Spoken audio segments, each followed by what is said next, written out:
Well guys, it's the end of the year. Well, it's going to be very soon. So it's time for my first ever top 5 albums of the year. So, yeah, this has been a crazy year for my channel. Never ever did I think this would happen, but we're not going to get to that yet. That'll be the next video, and probably the last video for the year. But we're going to start off with number 5, which is Dayglow's Harmony House.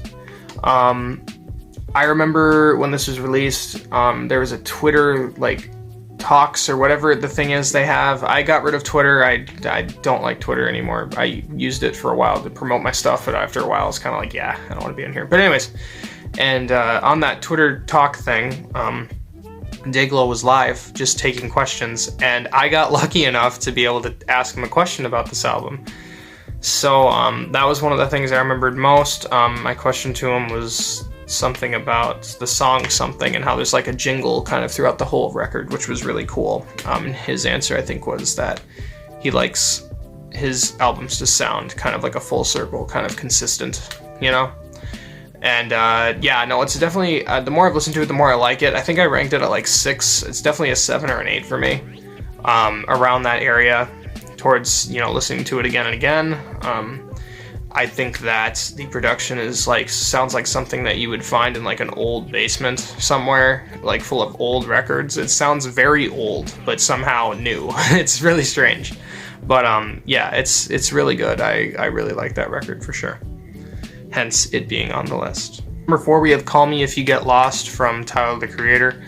I was really excited for this.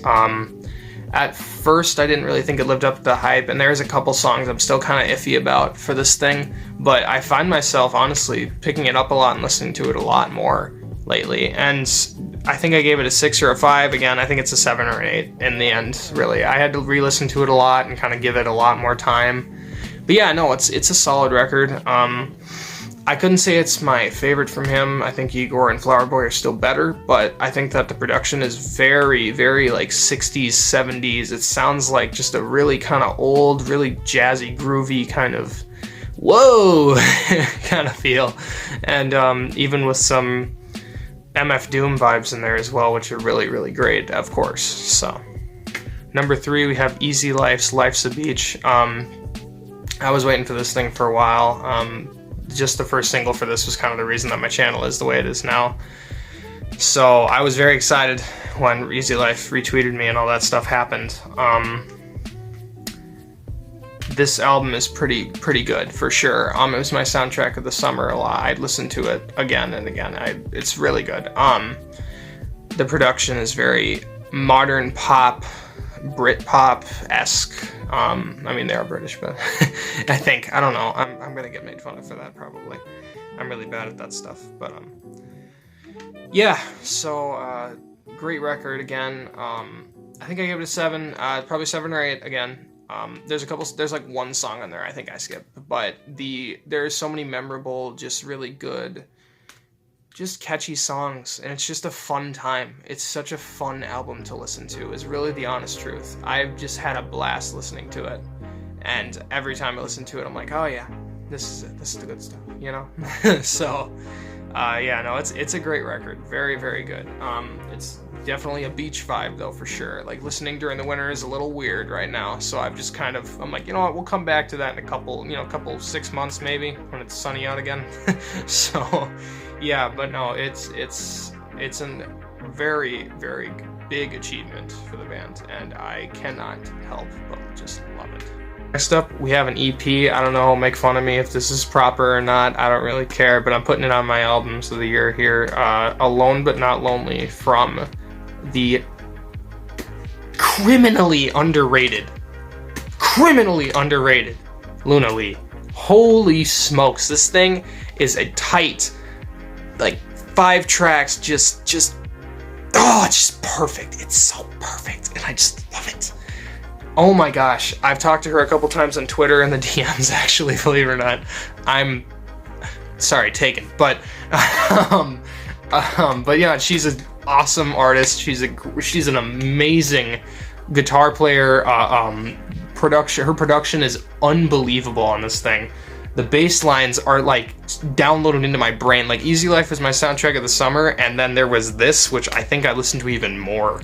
And it is ultimately, I'm still listening to it now. Like I still pop it on now. It is a really relaxed, just good time, dreamy, just melodic. It's so good. I just love it, and I hope to heck she puts out a record next year, because I want more from her, because she is just amazing. I did not review this album. I mentioned it maybe once when I had Twitter, but again, it's gone. I don't know why I keep talking about that.